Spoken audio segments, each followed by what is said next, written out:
존경하는 재판관 여러분, 그리고 사랑하는 국민 여러분, 작년 12월 3일 비상계엄을 선포한 후 84일이 지났습니다. 제 삶에서 가장 힘든 날들이었지만 감사와 성찰의 시간이기도 했습니다.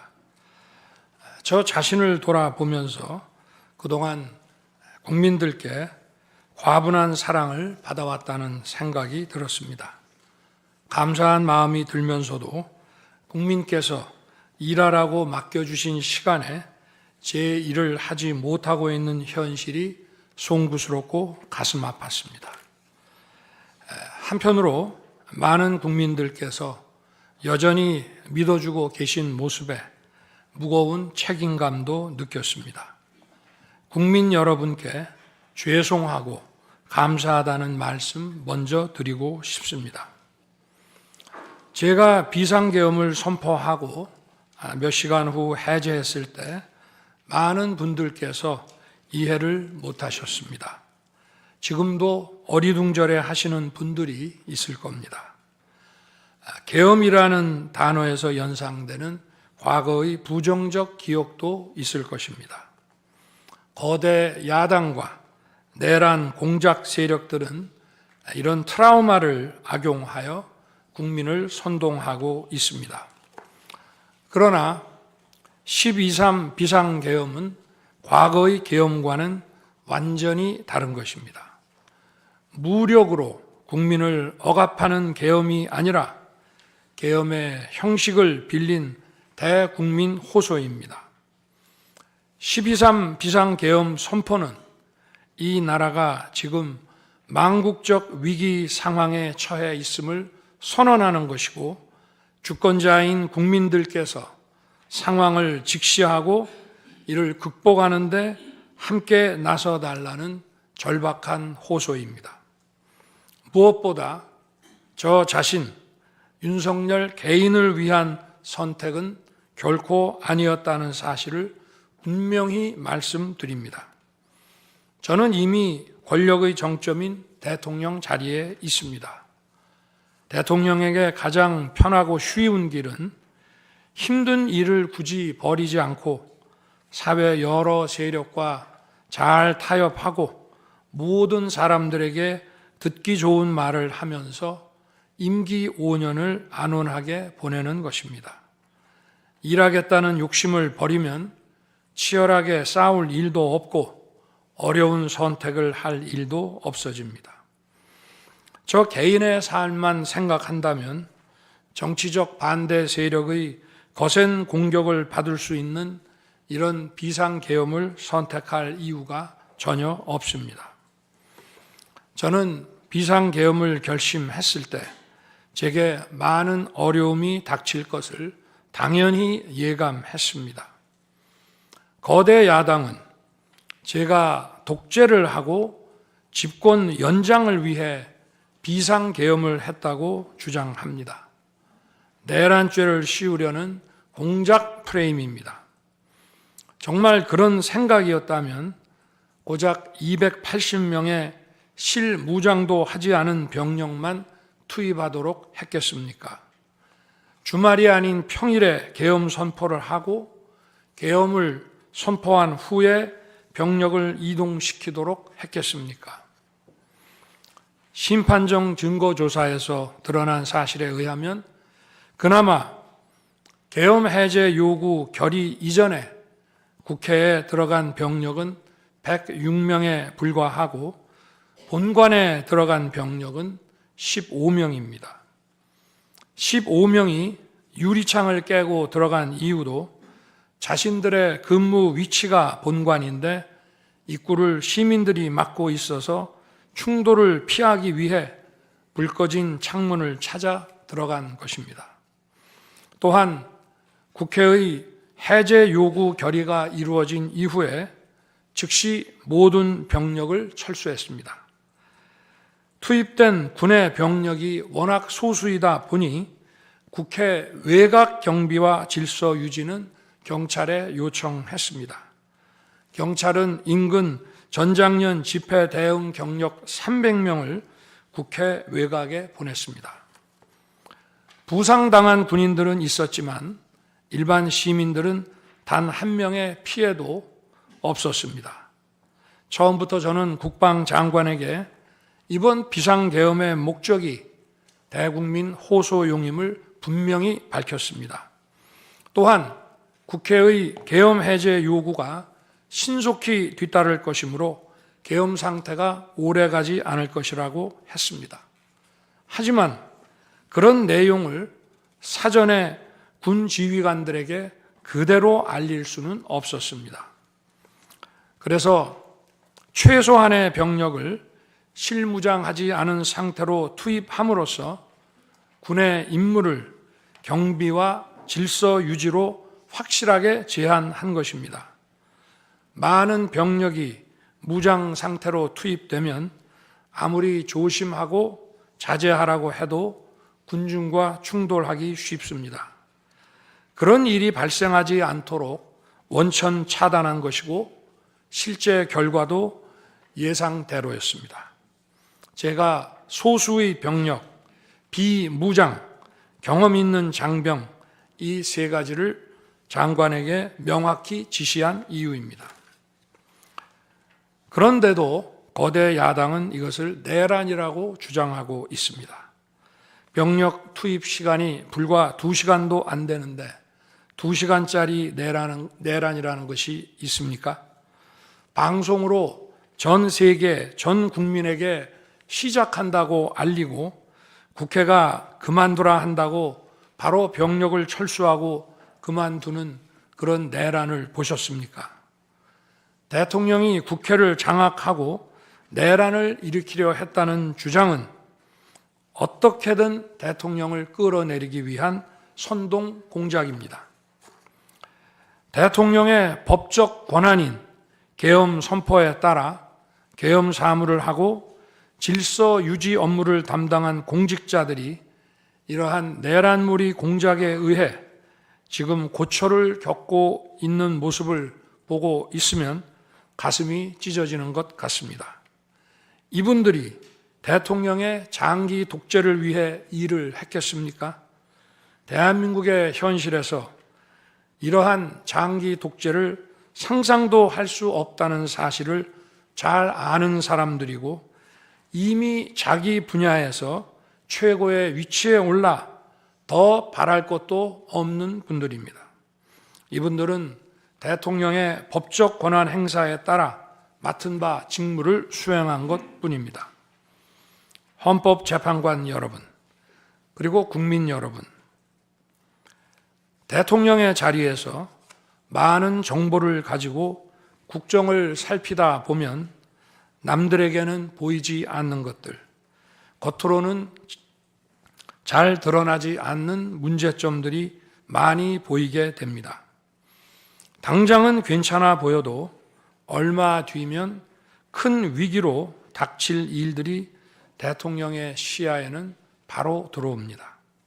서서히 끓는 솥 안의 개구리처럼 눈앞의 현실을 깨닫지 못한 채 벼랑 끝으로 가고 있는 이 나라의 현실이 보였습니다. 언제 위기가 아닌 때가 있었냐고 하는 분도 있을 겁니다. 그렇지만 그동안의 위기가 돌발 현안 수준이었다면 지금은 국가 존립의 위기, 총체적 시스템의 위기라는 점에서 차원이 완전히 다릅니다. 미국 트럼프 대통령은 취임 첫날 국가 비상사태를 선포하고 군을 투입했습니다. 미국이 국가 비상사태인가에 대한 판단은 다를 수 있습니다. 하지만 불법 체류자와 마약 카르텔 등 당면한 위기에 맞서 국민들을 지키기 위한 대통령의 결단임은 분명해 보입니다. 그렇다면 지금 우리나라의 현실은 어떻습니까? 국가 비상사태가 아니라고 단언할 수 있습니까?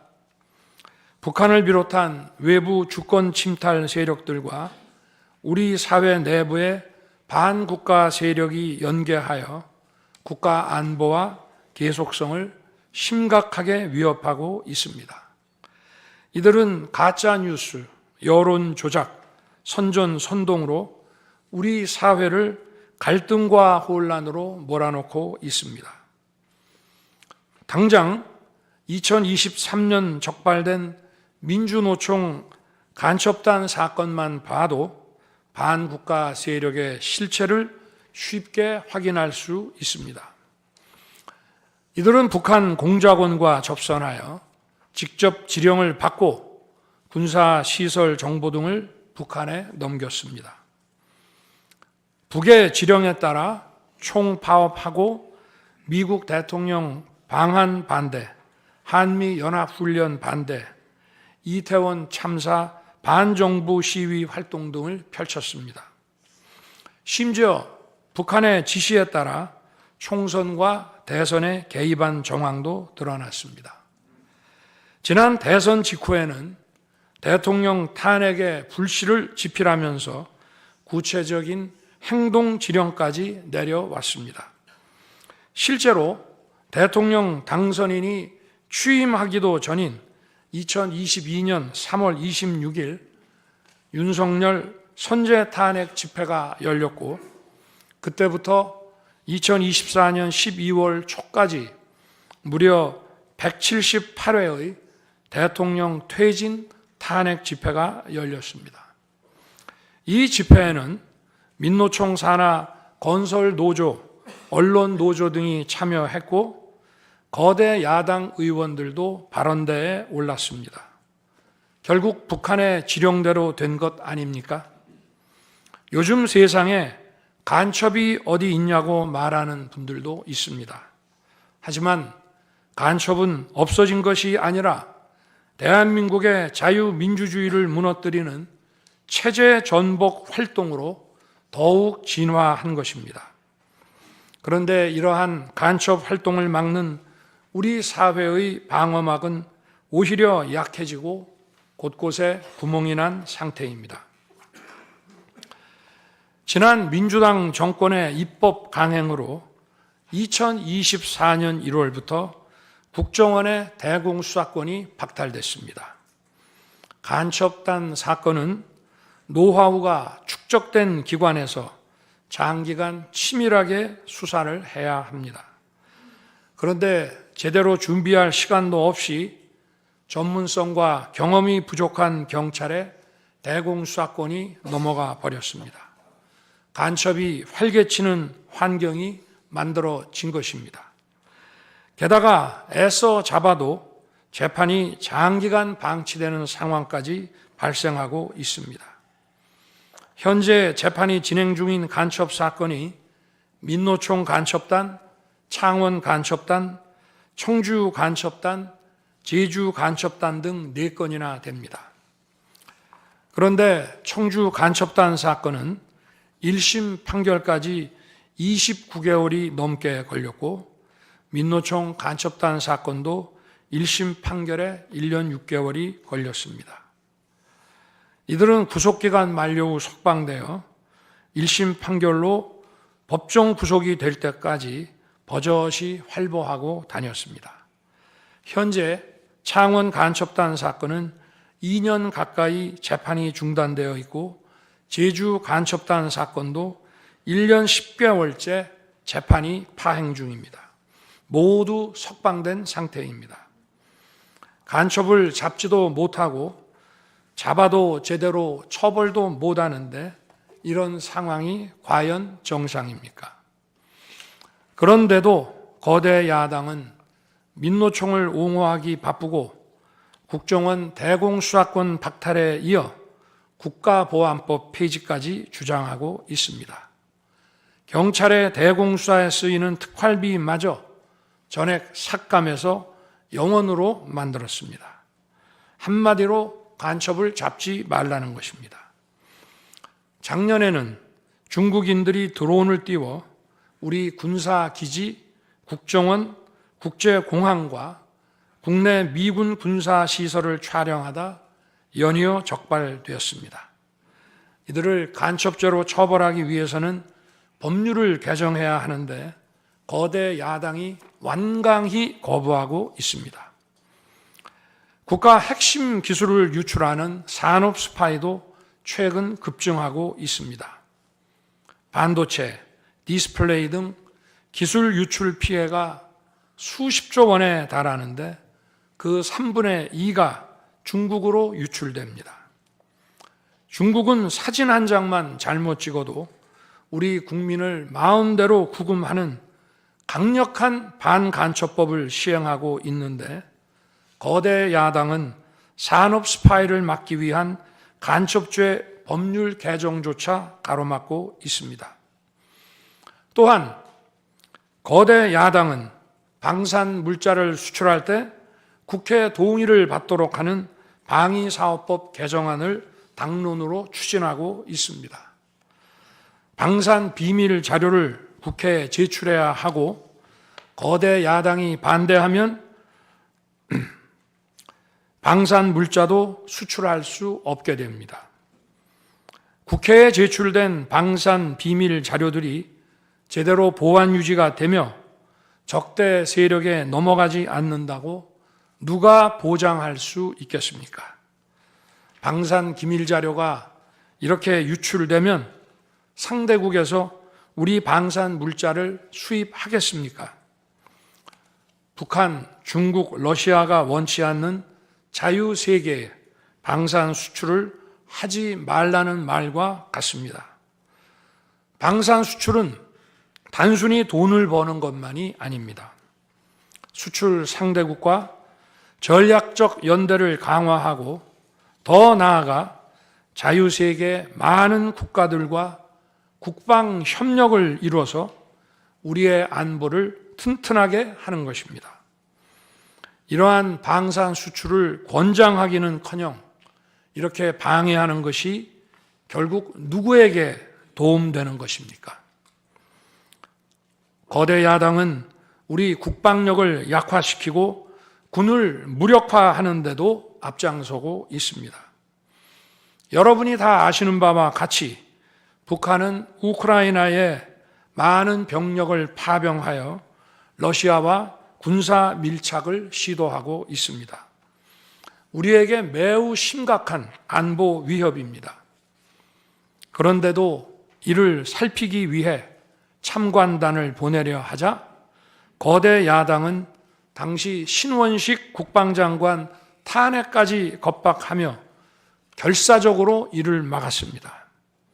심지어 거대 야당은 우크라이나 참관단 파견, 대북 확성기와 오물풍선 대응 검토 등 군의 정당한 안보 활동까지 외환죄라고 우기고 있습니다. 국가와 국민의 안전을 지키려는 대통령을 전쟁광이라고 비난하고 북핵 위협에 대응하는 한미일 합동훈련을 극단적 친일 행위라고 매도했습니다. 1차 대통령 탄핵 소추안에는 북중러를 적대시하는 것이 탄핵 사유라고 명기했습니다. 190석에 달하는 무소불위의 거대 야당이 우리나라와 우리 국민 편이 아니라 북중러의 편에 서 있는 것입니다. 이러한 상황이 국가 위기 상황이 아니면 뭐란 말입니까?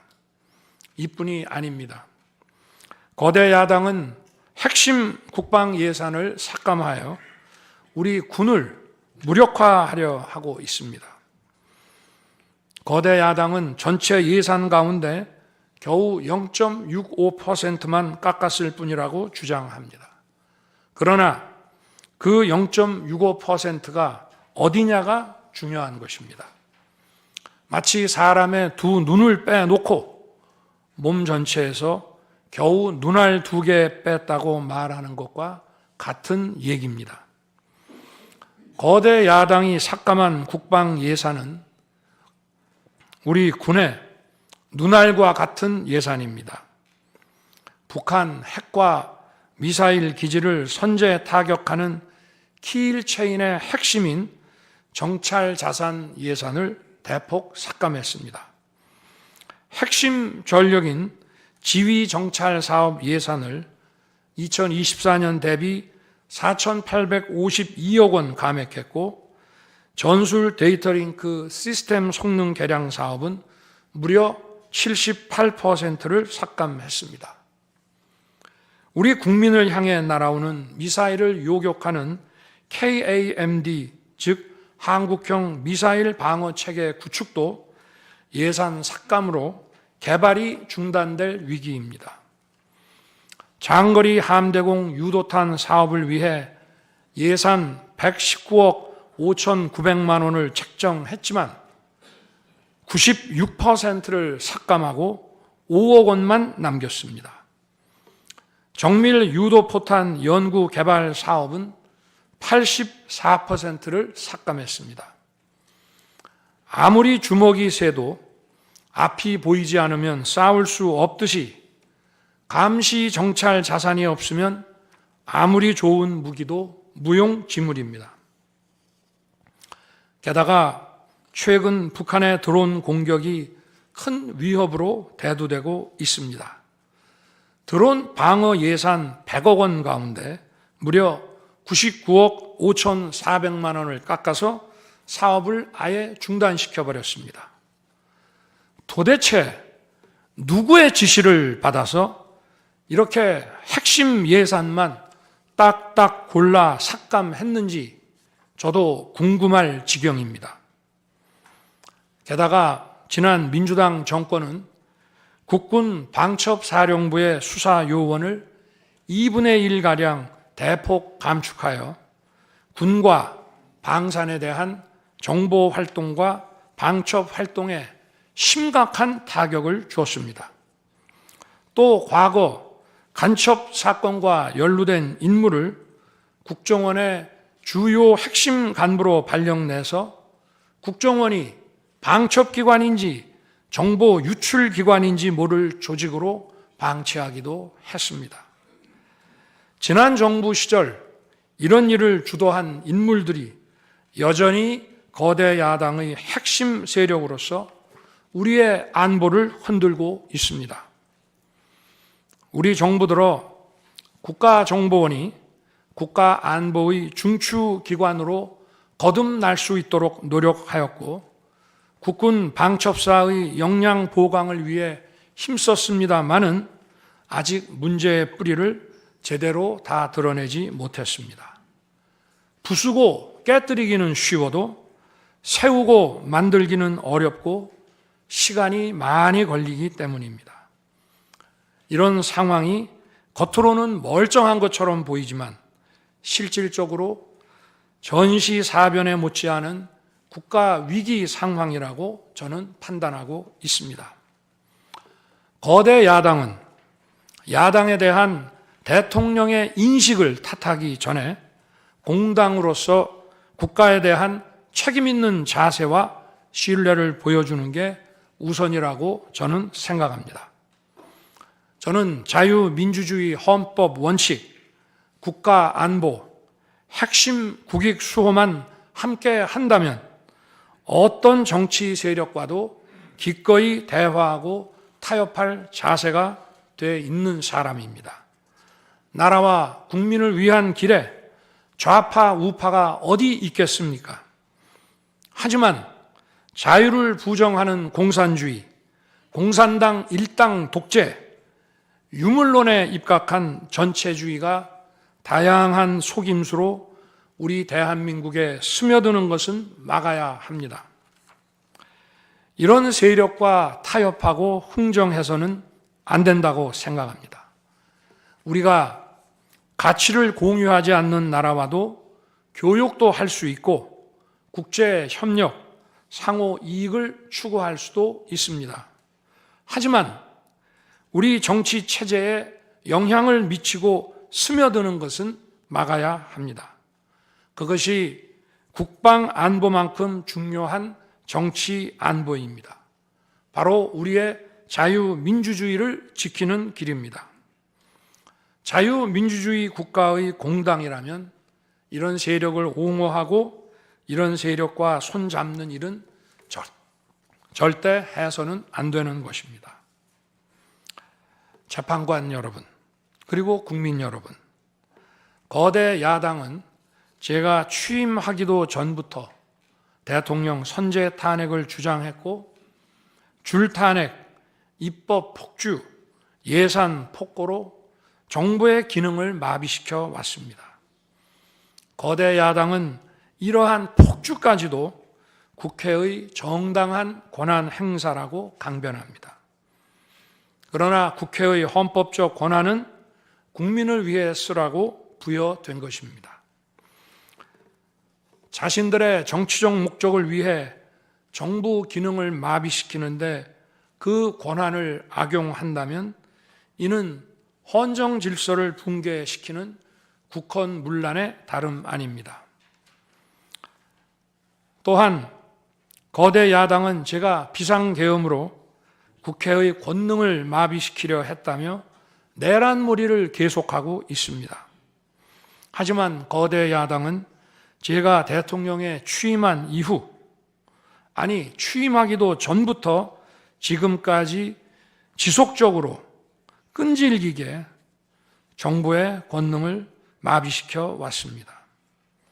마치 정부를 마비시키는 것이 유일한 목표인 것처럼 국회의 권한을 마구마구 휘둘러 왔습니다. 국회의원과 직원들의 출입도 막지 않았고 국회 의결도 전혀 방해받지 않은 2시간 반짜리 비상계엄과 정부 출범 이후 2년 반 동안 줄탄핵, 입법 예산 폭거로 정부를 마비시켜온 거대 야당 가운데 어느 쪽이 상대의 권능을 마비시키고 침해한 것입니까? 거대 야당은 국무위원들은 물론이고 방통위원장, 검사, 감사원장에 이르기까지 탄핵하고 또 탄핵했습니다. 탄핵 사유가 되는지 여부는 전혀 중요하지 않았습니다. 심지어 거대 야당 대표를 노려봤다고 장관을 탄핵하기도 했습니다. 일단 탄핵해서 직무를 정지시켜 놓고 정작 헌재 탄핵 심판에서는 탄핵 사유를 마음대로 변경하는 황당한 일도 반복해 왔습니다. 얼마 전 중앙지검장 등 검사들에 대한 탄핵 심판을 재판관 여러분께서 직접 진행하시지 않았습니까? 기자회견장에서 거짓말을 했다는데 실제로는 그 기자회견장에 나오지도 않았고 국정감사에서 허위 증언을 했다는데 정작 국정감사에 출석하지도 않았습니다. 기본적인 탄핵 사유조차 틀렸는데도 일단 직무부터 정지시키고 보는 것입니다. 이것이 과연 정상적인 일입니까? 거대 야당의 공직자 줄 탄핵은 정부 기능을 마비시키는 차원을 넘어 헌정 질서 붕괴로 치닫고 있습니다. 이태원 참사가 발생하자 거대 야당은 연일 진상규명을 외치면서 참사를 정쟁에 이용했습니다. 급기야 행정안전부 장관을 탄핵했습니다. 당시 북한이 민노총 간첩단에게 보낸 지령문에 이런 내용이 있습니다. 이번 특대형 참사를 계기로 사회 내부에 세월호 참사 진상규명 투쟁과 같은 정세 국면을 조성하는 데 중점을 두고 각계각층의 분노를 최대한 분출시켜라. 거대 야당이 북한 지령을 받은 감첩단과 사실상 똑같은 일을 벌인 것입니다. 이야말로 사회의 갈등과 혼란을 키우는 선동 탄핵이라 할 것입니다. 거대 야당은 자신들의 당대표를 수사하는 검사들도 줄줄이 탄핵하고 서울중앙지검장까지 탄핵했습니다. 검사 탄핵은 그 자체로도 수사 방해이지만 검사 탄핵을 지켜보는 판사들에 대한 겁박이 되기 마련입니다. 야당 대표에 대한 검찰 수사를 막고 야당 대표의 범죄를 심판할 판사들까지 압박하기 위한 방탄 탄핵인 것입니다. 급기야 거대 야당은 지난 정부의 이적 행위를 감사하던 감사원장까지 탄핵했습니다. 거대 야당은 감사원장 탄핵 소추안에 사드 정식 배치 고의 지연 의혹 감사를 탄핵 사유로 포함시켰습니다. 이 사건은 지난 민주당 정부의 안보라인 고위직 인사 4명이 주한 중국 대사관 무관에게 사드 배치 작전명, 작전 일시, 작전 내용 등 국가 기밀 정보를 넘겨준 간첩 사건입니다. 감사원은 이를 적발하고 검찰에 수사 의뢰하는 등 감사 조치를 진행하였는데 이것이 탄핵 사유라는 것입니다. 자신들의 간첩 행위를 무마하기 위한 이적 탄핵이 아닐 수 없습니다.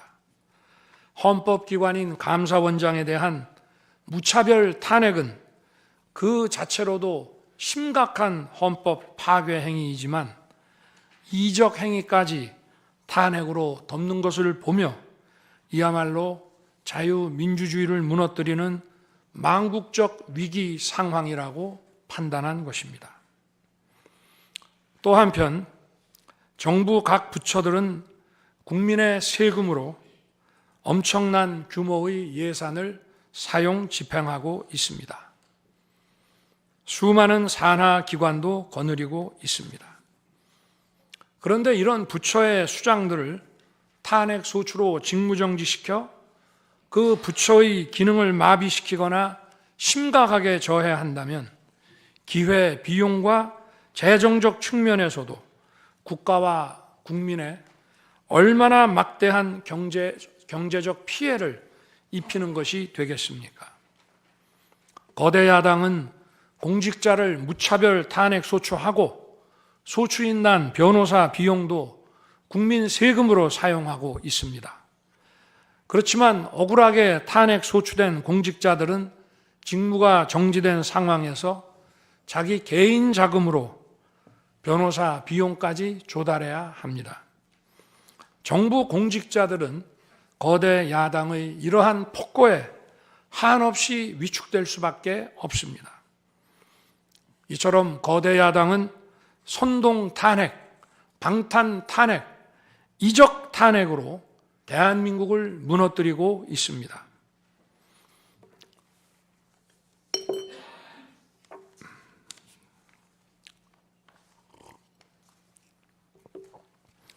우리나라 선거 가운데 대통령 선거가 기간도 가장 길고 국민적 관심도 가장 큽니다. 그만큼 직선 대통령의 민주적 정당성은 다른 선출직 공직자에 비해 그 무게가 다릅니다. 과거 우리나라 민주화 운동은 한마디로 대통령 직선제 확보였다고 해도 과언이 아닙니다. 그런데 거대 야당은 대선이 끝나자마자 동조 세력과 연대하여 아직 취임도 하지 않은 대통령 당선인을 상대로 선제 탄핵과 퇴진 운동을 벌이기 시작했고 지난 2년 반 동안 오로지 대통령 끌어내리기를 목표로 정부 공직자 줄탄핵 그리고 입법과 예산 폭거를 계속해 왔습니다. 헌법이 정한 정당한 견제와 균형이 아니라 민주적 정당성의 상징인 직선 대통령 끌어내리기 공작을 그야말로 쉼없이 해온 것입니다. 이것이 국헌문란이 아니면 도대체 어떤 것이 국헌문란 행위이겠습니까? 뿐만 아니라 거대 야당의 이런 지속적 국헌문란 행위는 국가 정체성과 대외 관계에 있어서 자유민주주의 헌법 정신과 동떨어진 인식에 기반하고 있다고 저는 생각합니다. 따라서 직선 대통령을 끌어내리기 위한 줄탄핵, 입법 예산 폭거는 어느 면으로 보나 자유민주주의 헌정질서 파괴 목표로 하고 있다고 하겠습니다. 흔히들 대통령 중심제 권력 구조를 가지고 제왕적 대통령제라고 합니다. 그러나 지금 우리나라는 제왕적 대통령이 아니라 제왕적 거대 야당의 시대입니다. 그리고 제왕적 거대 야당의 폭주가, 그 독재가 대한민국의 존립 위기를 불러오고 있습니다. 계엄 이후 벌어진 일들만 보아도 모두 잘 알 수 있지 않겠습니까? 제가 정말 제왕적 대통령이라면 공수처, 경찰, 검찰이 앞다퉈서 저를 수사하겠다고 나서고 내란죄 수사권도 없는 공수처가 영장 쇼핑, 공문서 위조까지 해가면서 저를 체포할 수 있겠습니까? 저 역시도 수사 업무에 26년간 종사한 사람이지만 이렇게 여러 수사기관들이 무차별적으로 한 사건에 달려드는 꼴은 본 적이 없습니다. 비상계엄에 투입된 군 병력이 총 570명에 불과한데 불법적으로 대통령 한 사람 체포하겠다고 대통령 관저에 3, 4천 명이 넘는 경찰력을 동원했습니다. 대통령과 거대 야당 가운데 어느 쪽이 제왕적 권력을 휘두르며 이 나라의 헌정 질서를 무너뜨리고 있습니까?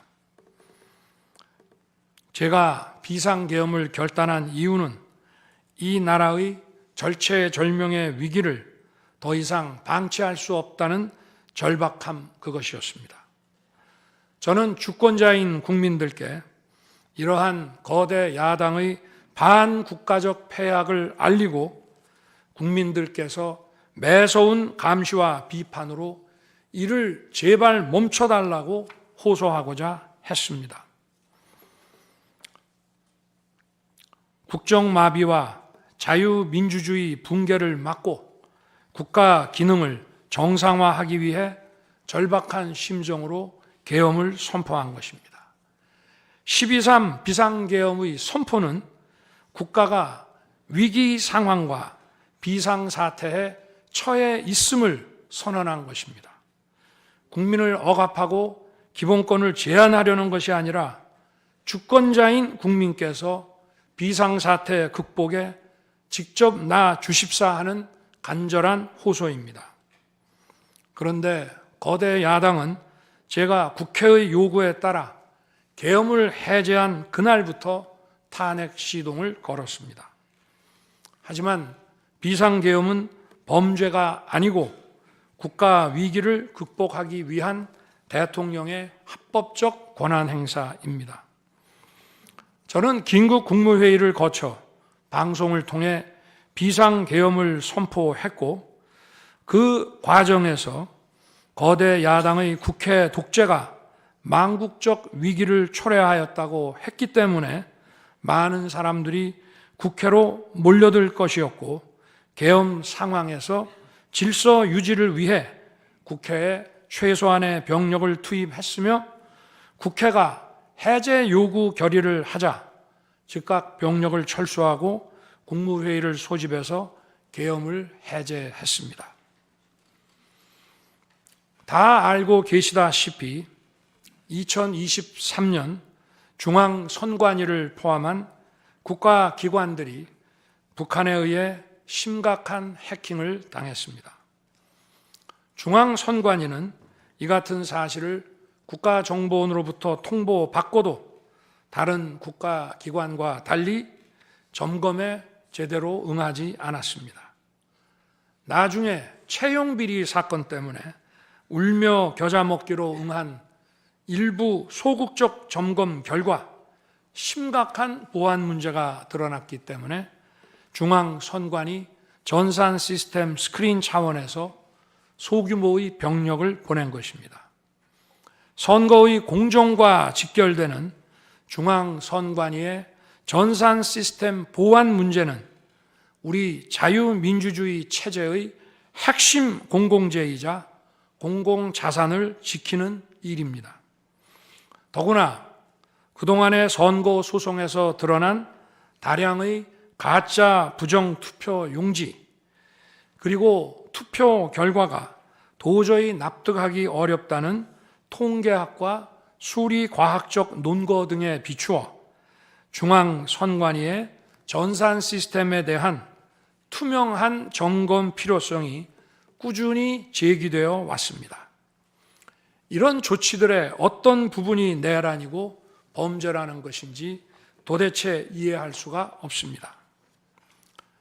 비상계엄이라는 것 자체가 불법이라면 계엄법은 왜 있으며 합동참모본부의 계엄과는 왜 존재하겠습니까? 재판관 여러분, 그리고 국민 여러분, 저는 2021년 6월 29일 처음으로 정치 참여를 선언했습니다. 대통령이라는 자리가 영광의 길이 아니라 형극의 길이라는 사실은 이미 잘 알고 있었습니다. 또 대통령직을 아주 가까이에서 지켜보신 어떤 분은 우리나라 대통령직은 저주의 길이라면서 만류하시기도 했습니다. 그러나 자유민주주의라는 헌정 질서가 무너지고 있는 상황에서 나라를 지키고 싶어 정치를 시작했습니다. 그때 정치 참여를 선언하면서 국민께 드린 약속이 있습니다.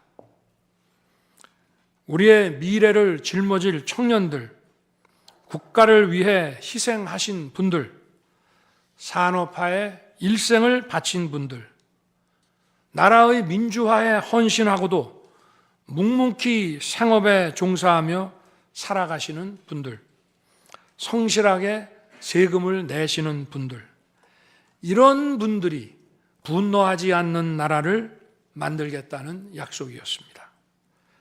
그리고 청년들이 마음껏 뛰는 역동적인 나라, 창의와 자유가 넘치는 혁신의 나라, 약자가 기죽지 않은 따뜻한 나라, 국제사회와 가치를 공유하고 책임을 다하는 나라를 만들겠다고 국민께 약속드렸습니다. 거대 의석과 이권 카르텔이 나라의 주인 노릇을 하는데 맞서 국민들에게 빼앗긴 주권을 되찾아 드리겠다고 약속했습니다. 그날 이후 지금까지 단 한순간도 이 약속을 잊은 적이 없습니다. 국민의 선택을 받아 대통령이 된 후 이 약속을 지키기 위해 쉼없이 노력하고 또 노력했습니다. 무엇 하나 쉬운 일이 없었습니다. 글로벌 복합 위기로 인한 대외 환경의 어려움이 계속됐습니다. 지난 민주당 정부의 잘못된 소주성 정책과 부동산 정책은 우리 경제와 민생의 문제를 풀어가는데 계속 발목을 잡았습니다. 하지만 어떤 문제라도 노력하면 풀어낼 수 있다고 믿었고 실제로 우리 기업, 우리 국민과 함께 뛰면서 하나하나 문제를 해결할 수 있었습니다. 기쁘고 보람 있는 일도 많았고 부족하고 아쉬운 일도 있었습니다. 무엇보다 국가 안보와 국민 안전을 지키는 제복 입은 공직자에 대한 처우 개선 추진이 보람된 일이었습니다. 지난 민주당 정권은 반일 선동에만 열을 올렸지만 우리 정부에서는 1인당 GDP가 일본을 앞질렀고 우리 인구의 2배 반이 넘는 경제 강국 일본과 수출액 차이가 작년에는 불과 수십억 불 규모로 좁혀졌습니다. 20년 전에 비해 100분의 1, 지난 민주당 정부에 비해 수십분의 1로 줄어든 것입니다. 또 작년에 30번이나 열었던 전국 순회 민생 토론의 기억이 많이 납니다. 국민의 어려움을 직접 듣고 많은 일을 현장에서 해결해 드리면서 국민과 같이 웃기도 했고 같이 울기도 했습니다. 수도권, 영남, 호남, 충청, 강원, 제주까지 전국 모든 지역을 다니면서 지역 발전 방안을 함께 고민했습니다. 우리 국민들께서 전국 어디에 사시든 공정한 기회를 누리며 행복하게 살 수 있도록 만들어서 진정한 국민 통합을 이루고 싶었습니다. 다시 그렇게 일할 기회가 있을까 마음이 아립니다. 1박 4일의 살인적 일정으로 미국에 가서 한미일 캠프 데이비드 선언을 발표했을 때는 보람이 컸고 정말 마음이 든든했습니다. 방산 수출에 물꼬를 트고 팀 코리아가 체코 원전 건설 사업의 우선 협상 대상자로 선정됐을 때에는 어린아이같이 기뻤습니다. 아쉬웠던 순간도 떠오릅니다. 기업과 국민들에게 꼭 필요한 법안들은 하염없이 뒤로 밀어놓고 거부권을 행사할 수밖에 없는 위헌적 법안, 핵심 국익에 반하는 법안들이 야당 단독으로 국회에서 일사천리 통과될 때에는 답답했습니다. 국방, 치안, 민생을 위해 꼭 필요한 아킬레스건 예산들이 삭감됐을 때에는 막막했습니다. 지금 저는 잠시 멈춰서 있지만 많은 국민들, 특히 우리 청년들이 지금 대한민국이 처한 상황을 직시하고 스스로 주권을 되찾고 나라를 지키기 위해 나서고 있습니다. 비상계엄의 목적이 망국적 위기 상황을 알리고 헌법 제정 권력인 주권자들께서 나서 주시기를 호소하는 것이었는데 이것만으로도 비상계엄의 목적이 상당 부분 이루어졌다고 생각하게 됩니다. 저의 진심을 이해해 주시는 우리 국민과 청년들에게 진심으로 감사 말씀을 드리고 싶습니다. 제가 직무에 복귀하게 되면 나중에 또다시 계엄을 선포할 것이라는 터무니없는 얘기도 있습니다. 계엄의 형식을 빌린 대국민 호소로 이미 많은 국민과 청년들께서 나라의 상황을 직시하고 나라 지키기에 나서고 계신데 그런 일을 또 할 이유가 있겠습니까? 결코 그런 일은 없을 것입니다.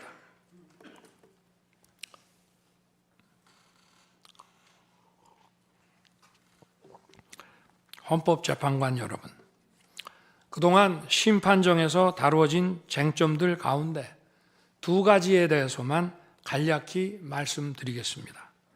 세세한 사실관계를 언급하기보다 상식선에서 간단히 말씀드리겠습니다.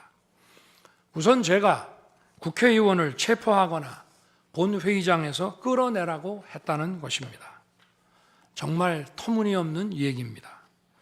상식적으로 이렇게 해서 도대체 뭘 어떻게 하겠습니까? 의원들을 체포하고 끌어내서 계엄 해제를 늦추거나 막는다 한들 방송으로 온 국민과 전 세계가 지켜보고 있는데 그 다음에 뭘 어떻게 하겠습니까? 계엄 당일 국회의장의 발언대로 국회는 어디서든 본회의를 열어 계엄 해제를 의결할 수 있습니다. 영화나 소설에 나오기도 하지만 현실적으로 이런 일을 하려면 군으로 국가를 완전히 장악하는 계획과 정치 프로그램을 미리 가지고 있어야 합니다. 그런데 실제 상황이 어땠습니까? 계엄 사무를 담당할 주요 지휘관들이 계엄 직전에 어디에 있었는지 이 심판정에서 다 드러났습니다. 장관 재가를 받아 지방 휴가를 가거나 부부 동반 만찬, 간부 만찬 회식을 하다가 대통령의 계엄 선포 직후에야 국방장관으로부터 업무 지시를 받았습니다. 준비된 치밀한 작전 계획이나 지침이 없었기 때문에 혼선과 허술함도 있었습니다. 국방장관이나 지휘관들이나 경험이 풍부한 군사 전문가들인데 이들이 왜 이랬겠습니까? 12.3 계엄 선포는 계엄의 형식을 빌린 대국민 호소이고 과거 계엄과는 다른 것이었기 때문입니다. 이미 민주주의를 수십 년 경험하고 몸에 밴 우리 50만 군이 임기 5년 단임 대통령의 사병 노릇을 할 리가 있습니까? 제가 비상계엄을 선포한 이유는 오로지 주권자인 국민들에게 국회의 망국적 독재로 나라가 위기에 빠졌으니 이를 직시하고 감시와 비판의 견제를 직접 해달라는 것이었습니다. 공화국의 대의제 위기에 헌법 제정 권력인 주권자가 직접 나서야 한다는 호소였습니다. 의원을 체포하거나 끌어내라고 했다는 주장은 국회에 280명의 질서유지 병력만 계비간 상태에서 앞뒤가 맞지 않는 얘기입니다. 국회가 비어있는 주말도 아니고 회기 중인 평일에 이런 병력으로 터무니없는 얘기입니다. 의원만 300명이고 직원들과 보좌진을 합치면 몇천 명이 넘습니다. TV 생중계를 보더라도 계엄 선포 후 얼마 지나지 않아 이미 국회 마당과 본관에는 수천 명의 국회 관계자와 민간인들이 들어왔습니다.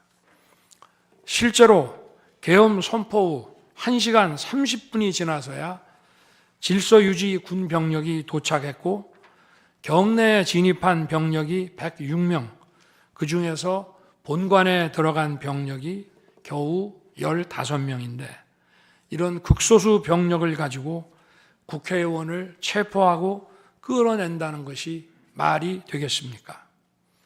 게다가 의결 정족수가 차지 않았으니 본회의장에 들어가서 의원들을 끌어내라고 했다는데 의결 정족수가 차지 않았으면 더 못 들어가게 막아야지 끌어낸다는 것도 상식에 맞지 않는 얘기입니다. 본관에 진입한 군인들은 본회의장이 어디에 있는지도 몰랐다고 합니다. 무엇 하나 말이 되지 않습니다. 단 한 사람도 끌려 나오거나 체포된 일이 없었으며 군인이 민간인들에게 폭행당한 일은 있어도 민간인을 폭행하거나 위해를 가한 일은 한 건도 없었습니다. 실제로 일어나지도 않았고 일어날 수도 없는 불가능한 일에 대해 이런 주장을 하는 것은 지난번에도 말씀드렸지만 그야말로 호수 위에 비친 달빛을 건져내려는 것과 같은 허황된 것입니다. 거대 야당은 대통령의 헌법상 권한에 기해 선포된 계엄을 불법 내란으로 둔갑시켜 탄핵 소추를 성공시켰습니다. 그리고는 헌재 심판에서는 탄핵 사유에서 내란을 삭제했습니다. 그야말로 초유의 사기 탄핵이 아닐 수 없습니다. 내란이냐 아니냐는 긴 시간의 복잡한 심리를 통해 가려지는 게 아닙니다. 내란이냐 아니냐는 판례에서 보듯이 실제 일어난 일과 진행된 과정에서 드러난 결과로 누구나 쉽게 바로 알 수 있어야 내란이 되는 것입니다.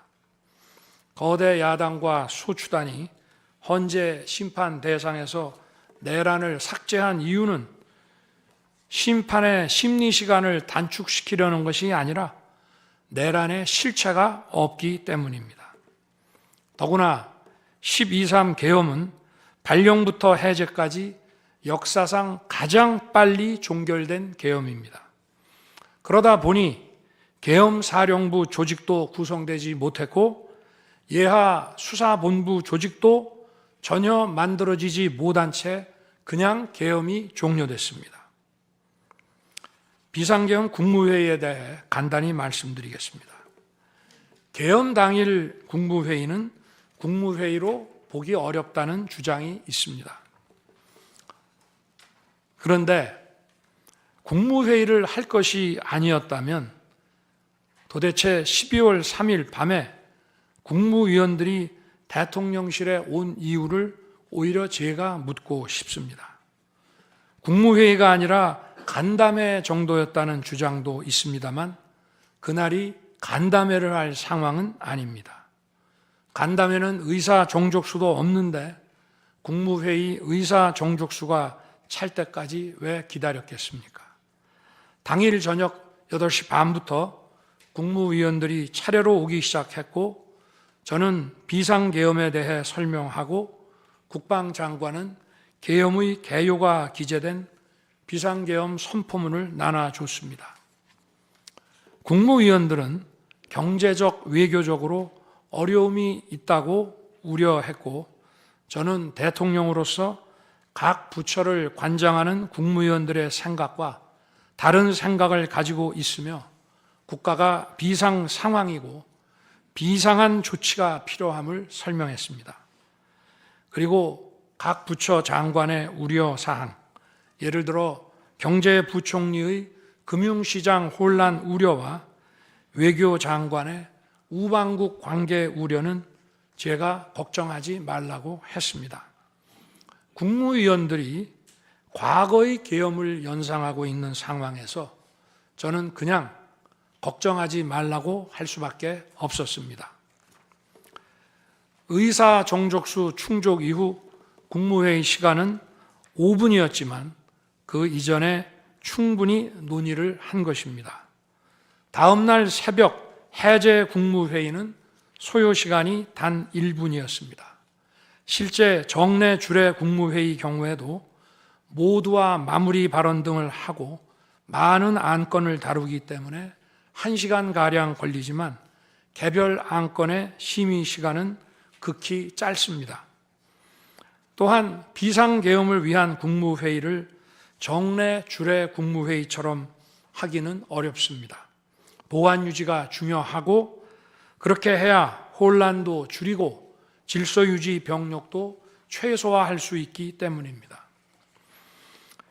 이상민 전 행안부 장관은 지난 심판정에서 그동안 국무회의를 100여 차례 참석했지만 이번 국무회의처럼 실질적으로 열띤 토론이나 의사 전달이 있었던 것은 처음이라고 했습니다.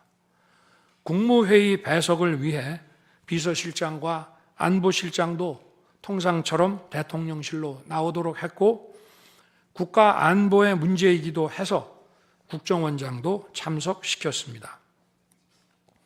1993년 8월 13일 김영삼 대통령께서 긴급 재정경제명령으로 금융실명제를 발표했을 때도 국무위원들은 소집 직전까지 발표한다는 사실 자체를 몰랐고 국무회의록도 사후에 작성됐습니다. 그때 상황은 이인재 당시 노동부 장관께서 이미 공개적으로 설명한 바 있습니다. 그러나 아무도 이를 두고 국무회의가 없었다고 하지 않았고 당시 헌법재판소는 긴급명령 발동을 모두 합헌이라고 결정했습니다. 그 밖에 여러 쟁점들에 대해서는 변호인단의 변론으로 가름하겠습니다. 재판관 여러분, 그리고 국민 여러분, 저는 언젠가 해야 하고 누군가 해야 하는 일이라면 지금 제가 하겠다는 마음으로 대통령직을 수행해 왔습니다. 그래서 임기 전반부 동안 역대 정부들이 표를 잃을까 봐 하지 못했던 교육, 노동, 연금의 3대 개혁을 중심으로 국정개혁 과제를 과감하게 추진했습니다. 30년 동안 지지부진했던 유보 통합의 첫걸음을 떼었고 늘봄 학교와 융복합 고등교육 그리고 지역 산업과의 연계 강화를 위한 과감한 권한 이전 등 교육개혁의 기틀을 마련했습니다. 노사 법치의 틀을 새롭게 세우고 4차 산업혁명 시대에 적응하기 위한 노동 유연화와 노동 보호의 개혁 물꼬도 텄습니다. 국가적 난제였던 연금 개혁도 역대 정부 최초로 방대한 수리 분석과 신층 여론조사를 진행하였고 수용성이 높은 방안을 만들어 국회에 제출했습니다. 대통령 임기 초반에는 국민과 유권자에게 선거 때 약속한 공약과 국정과제의 실천, 또 민생에 영향이 큰 사회개혁의 추진이 우선이기 때문에 이러한 스케줄에 맞춰 일해 온 것입니다. 어느 정권이나 임기 초기에는 선거 공약과 국정과제 이행이 우선이므로 정치개혁에는 신경 쓸 여력이 없습니다. 그러다가 전직 대통령들의 5년 임기가 금방 다 지나갔고 변화된 시대에 맞지 않는 87 체제가 여전히 유지되고 있습니다. 정치가 국민을 불편하게 만들고 나라의 발전을 가로막고 있습니다. 또 국가의 미래를 결정하는 일에 미래의 주역인 청년들이 참여할 수 있도록 정치와 행정의 문턱이 더 낮춰져야 합니다. 제가 직무에 복귀하게 된다면 먼저 87 체제를 우리 몸에 맞추고 미래 세대에게 제대로 된 나라를 물려주기 위한 개헌과 정치개혁의 추진에 후반부를 집중하려고 합니다. 저는 이미 대통령직을 시작할 때부터 임기 중반 이후에는 개헌과 선거제 등 정치개혁을 추진하겠다는 계획을 가지고 있었습니다. 현직 대통령의 희생과 결단 없이는 개헌과 정치개혁을 할 수 없습니다. 그래서 내가 이것을 해내자고 생각했던 것입니다. 저는 여러 전직 대통령들이 후보 시절 공약하고도 이행하지 못한 청와대 국민 반환도 당선 직후 즉시 추진하고 이행한 바 있습니다. 자녀 임기에 연연해하지 않고 개헌과 정치개혁을 마지막 사명으로 생각하여 87 체제 개선에 최선을 다하고 싶습니다. 개헌과 정치개혁 과정에서 국민 통합을 이루는 데도 노력을 다할 것입니다. 결국 국민 통합은 헌법과 헌법 가치를 통해 이루어지는 만큼 개헌과 정치개혁이 올바르게 추진된다면 그 과정에서 갈라지고 분열된 국민들이 통합될 것이라고 믿습니다. 그렇게 되면 현행 헌법상 자녀 임기에 연연해야 할 이유가 없고 오히려 제게는 크나큰 영광이라고 생각합니다. 그리고 국정 업무에 대해서는 급변하는 국제 정세와 글로벌 복합 위기 상황을 감안하여 대통령은 대외 관계에 치중하고 국내 문제는 총리에게 대폭 위임할 생각입니다. 우리 경제는 다른 어느 나라보다 대외 의존도가 높습니다. 특히 미 트럼프 행정부 출범 이후 국제 질서의 급변과 글로벌 경제 안보의 불확실성에 크게 영향을 받을 수밖에 없습니다. 지금 우리가 국가 노선을 어떻게 선택하느냐에 따라 이 위기가 기회가 될 수도 있고 돌이킬 수 없는 재앙을 맞을 수도 있습니다. 글로벌 중추 외교 기조로 역대 가장 강력한 한미 동맹을 구축하고 한미일 협력을 이끌어낸 경험으로 대외 관계에서 국익을 지키는 일에 매진하고 싶습니다. 임기 전반기에도 지방시다위원회와 국민통합위원회를 통해 지역별, 세대별, 계층별 통합을 위해 노력해 왔지만 앞으로도 국민을 하나로 묶고 국가 전체의 시너지를 올리는 국민 통합에 더욱 노력할 것입니다. 존경하는 헌법재판관 여러분, 먼저 촉박한 일정의 탄핵 심판이었지만 충실한 심리에 애써주신 재판관님들께 깊이 감사드립니다. 이번 심리는 내란 탄핵으로 소추한 후 심판 대상에서 내란을 삭제한 소추단 측이 제시한 쟁점 위주로 이루어지게 됐습니다. 그러다 보니 제가 12.3 비상계엄을 선포한 이유와 그 불가피성에 대해서는 충분히 설명드릴 기회가 부족했다고 생각합니다.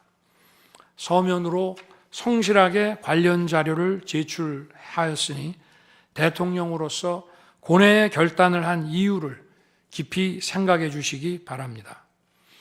또 많은 국가 기밀 정보를 다루는 대통령으로서 재판관님들께 모두 설명드릴 수 없는 부분에까지 재판관님들의 지혜와 해안이 미칠 것이라 믿습니다. 다시 한번 재판관님들의 노고에 감사드립니다. 그리고 사랑하는 대한민국 국민 여러분, 국가와 국민을 위한 계엄이었지만 그 과정에서 소중한 국민 여러분께 혼란과 불편을 끼쳐드린 점 진심으로 죄송스럽게 생각합니다. 저의 구속 과정에서 벌어진 일들로 어려운 상황에 처한 청년들도 있습니다. 옳고 그름에 앞서서 너무나 마음이 아프고 미안합니다. 정말 미안한 생각을 가지고 있습니다. 저는 대통령에 출마할 때 나라를 위해 목숨을 바치겠다고 결심했습니다. 지난 12.3 계엄과 탄핵소추 이후 엄동설안에 저를 지키겠다고 거리로 나선 국민들을 보았습니다. 저를 비판하고 질책하는 국민들의 목소리도 들었습니다. 서로 다른 주장을 하고 있지만 모두 대한민국을 사랑하는 마음이라고 생각합니다. 부족한 저를 지금까지 믿어주시고 응원을 보내주고 계신 국민 여러분께 진심으로 감사드립니다. 저의 잘못을 꾸짖는 국민의 질책도 가슴에 깊이 새기겠습니다. 그리고 이 모든 과정이 새로운 대한민국으로 도약하는 디딤돌이 될 수 있도록 최선을 다하겠습니다. 감사합니다.